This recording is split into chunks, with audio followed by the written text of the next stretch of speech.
The Amazing Spider-Man is an open-world action-adventure video game. Well, that's what it says in the wiki. It has come out on a shit ton of devices: the 3DS, DS, PS3, Wii, Xbox 360, Android, iOS, Microsoft Windows, Mobile, Wii U, Windows Phone, and PlayStation Vita. It is set months after the events of the film and apparently forms an alternate universe version of the movies, although I've always seen it as in between the movies but just not mentioned because they obviously don't care about the games. The 3DS and Wii versions of the games include the plot of the other versions but are a more linear experience without the open world aspect of the game. My review of the game is of the PC version, so if you've played other versions you might have experienced different things differently, but if I remember from 2012 correctly, I know at least the Xbox 360 version is the same.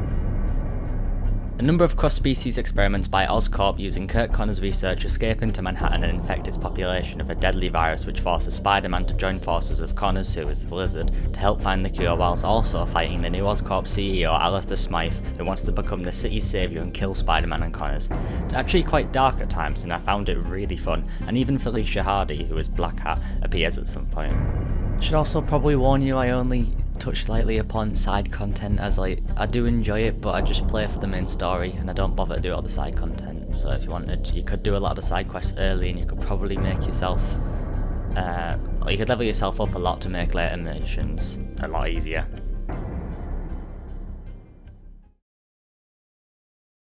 After a long cutscene at the beginning of the game, you have to fight your way through Oscorp with Gwen on your back. You have to web sling around and fight robots who are programmed to eliminate cross-species, so this includes Spider-Man. You have to take Gwen to safety, where you vow to make an antidote and save everyone. You also get an Oscorp phone.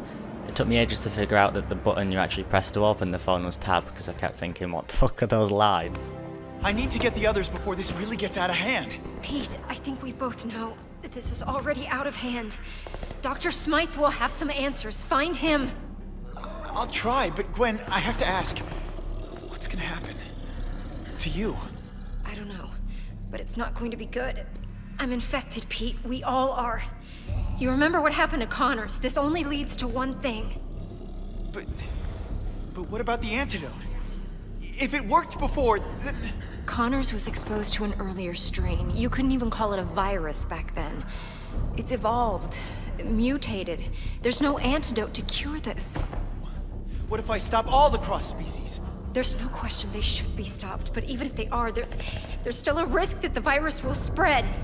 Gwen, stay calm. I'm not gonna let anything happen to you, okay? We'll figure it out. I'll find Dr. Smythe and the others.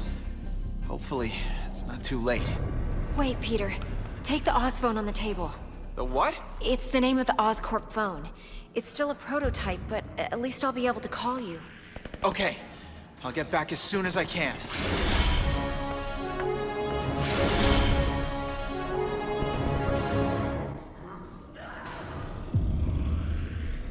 And what the fuck are those lines? You speak to Connors and tell him what's happened. In the next mission, fucking idiot Whitney Chang does a fucking reporting right from off a cross species. Like, what the fuck is she thinking? You save her and she runs off into a helicopter where we fight a fucking gigantic robot, and it's the first proper boss fight and it's not too difficult and was quite a lot of fun. It's a good introduction to the way the boss fights work in the game. It's not too difficult and it actually helped me get used to the controls.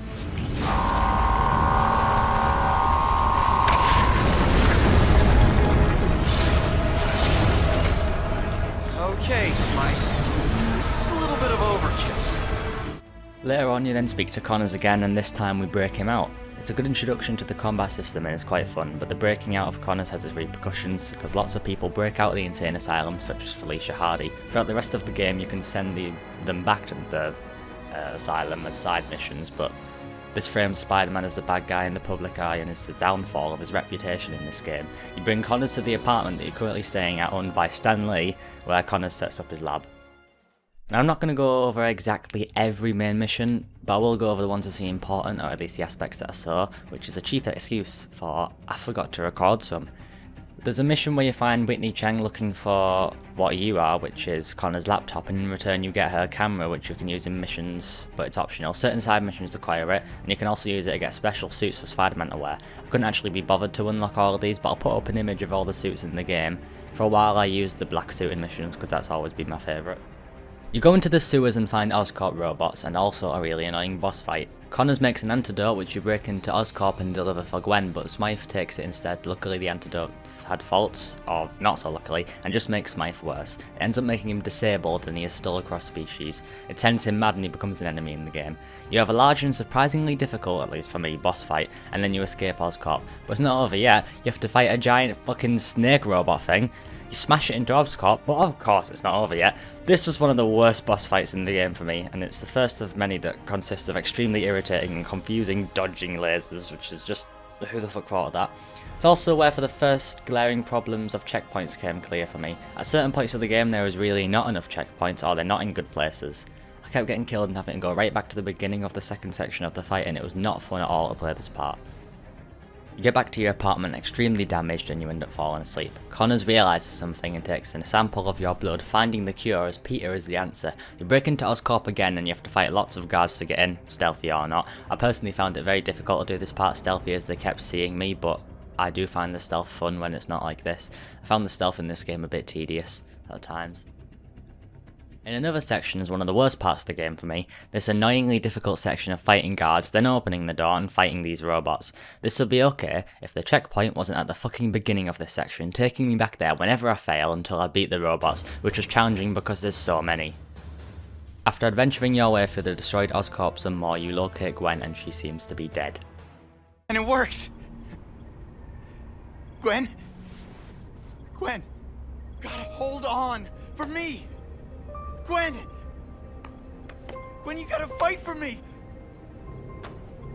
You gotta fight! Gwen! First No, science no, class. I'm stuck in a door. Peter delivers a bit of a cringe speech, but it's acknowledged by Gwen and it's actually quite funny because of that. You have another fight and then you go back to Connors. You find out about a bank robbery at St. Gabriel's, my bank apparently, and this is the second time you meet Felicia Hardy. She's doing the bank robbery and in this mission, as you could guess, she drops quite a few innuendos, which is quite funny. This was a fun mission, although a bit confusing. I did have to look up how to do the fight with Felicia, but that's my fault because I missed something really obvious of being stealthy instead of just jumping around for it. I spent ages going in circles doing the same shit over and over. You get back to your apartment and it is completely trashed. After this we break into Oscorp, somehow knowing that Connors is there, and we see Smythe's plans that he does indeed have Connors, but I don't really know how we knew he was there, but whatever. You have quite a few tasks to do with the robots, and it's at a good difficulty where it's not too difficult, but it's a bit challenging. But the real interesting part is when you properly speak with Smythe. Since we started coming up with our own antidote after the one that failed, Smythe has been coming up with one, which is a poison that he's going to use to kill all the cross species. He uses it on you to remove your powers and slowly kill you. There is a really cool and long section where you have to escape Oscorp without your powers and you're extremely damaged. I should mention, as well in this game, the suit gets more and more ripped and destroyed as you take damage, and I love this a lot, and I think it looks really cool. When you get out, New York is in absolute ruins. Explosion fires everywhere, and millions infected. You work your way into the sewers finding Gwen and Connors. Connors decides that he must become the lizard again, and while he can still control it, try save everyone. There's a really good scene of Gwen arguing with him here that I will play. After all that's happened, it comes down to this. I swore never again to touch this. But I must. God help me. What do you... Wait, what is that? If I can get back here before it completely takes over, I might still have a chance. No! Tell me that is not what I think it is, Connors. Tell me you're not thinking of turning yourself into the lizard. I am not living think I that want to? nightmare again. But how many people will die if I don't? My father died, you bastard! You have been planning this all along! Stop it, Gwen! What other choice do we have? With Peter in his condition, the lizard is the only one strong enough to stop Smythe. You're not a superhero. You are a monster! I'm not a monster. I'm not a superhero. I'm a scientist. Now listen to me. There's a time window before the lizard brain takes over. A window where I'm in control. I can use the lizard's powers to defeat the robots. And I swear I'll be back before it takes...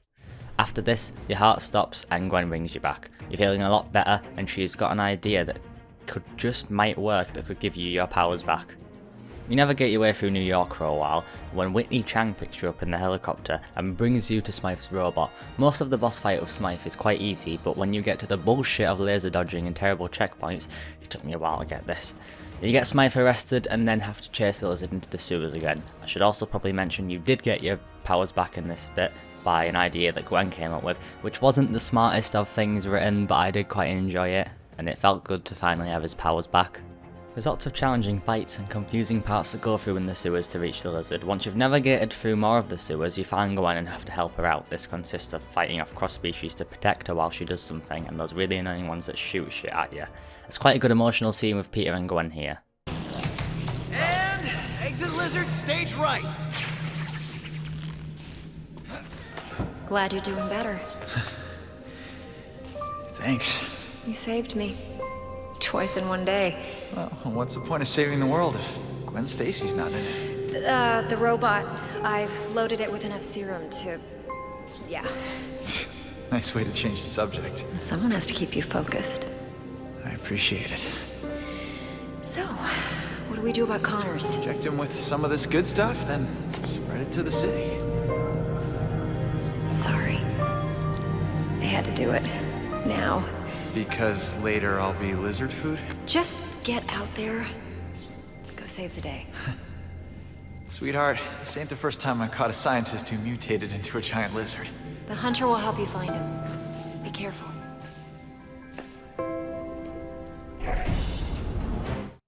You then have to fight off the lizard and pull parts off the robot to get the serum. This part is a bit repetitive, but it's short.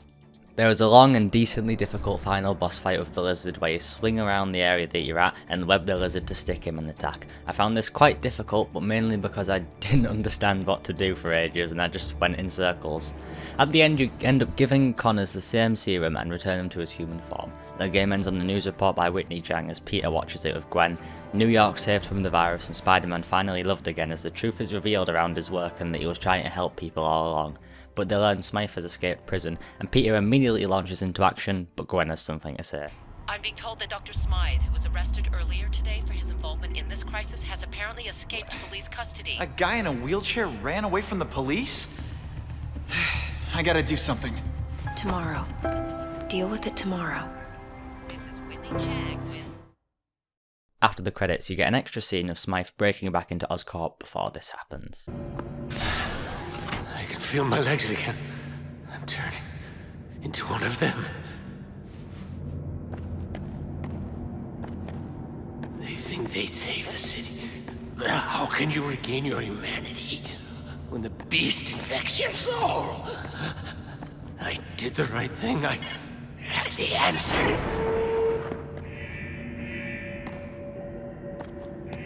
It's in me, taking my thoughts.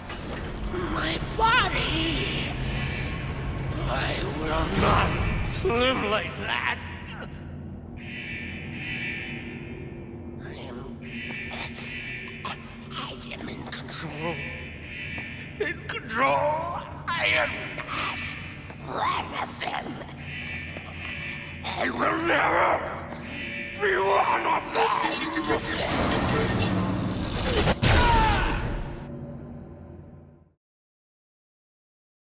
There aren't too many problems I have with the game, but the main problem I did have was crashing. The amount of times I fucking crashed at vital parts. If I can be bothered, I'll play a compilation of my crashes, but the main one that would bother me the most was that I even crashed in the fucking credits and had to do the final fight all over again. Come on! Guess you don't have to aim if you hurl on the whole room.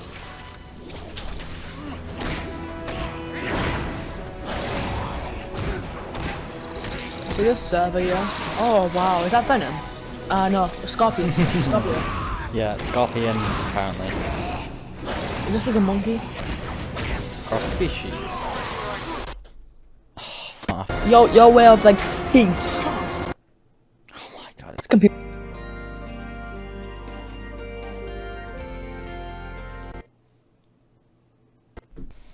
game just crashed in the middle of the fucking end cutscene.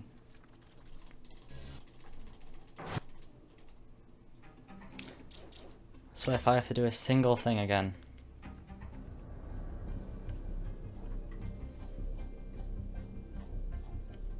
Oh, Please, please, please, please, please, please, please, please, please, please, please, please, please, please, please, please, please, please, please.